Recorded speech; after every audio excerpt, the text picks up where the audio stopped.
po pala si Marlon Tapales, ang current champion ngayon ng WBA at IBF. Ngayong December 26, lalabanan ko po yung Japanese si Naoya Inoue at hopefully po tulungan niyo po ako na manalo sa laban na ito sa pamamagitan ng inyong pagdarasal para po sa laban ko.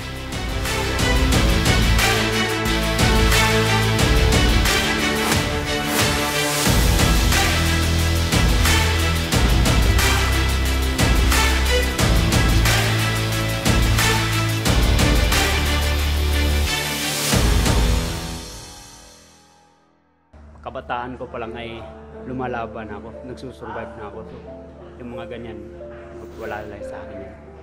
Kaba kasi, andun na yan eh.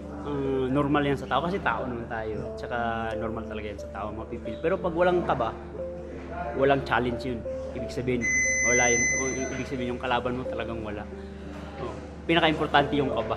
Yun yung pinakamagandang challenge para magtiyaga ka ng gusto, para alam mong may laban ka.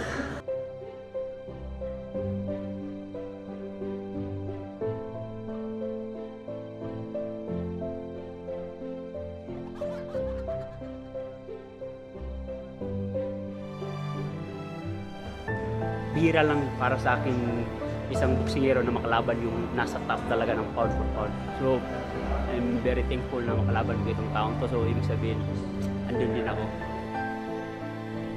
Hindi, papanalo ko talaga to.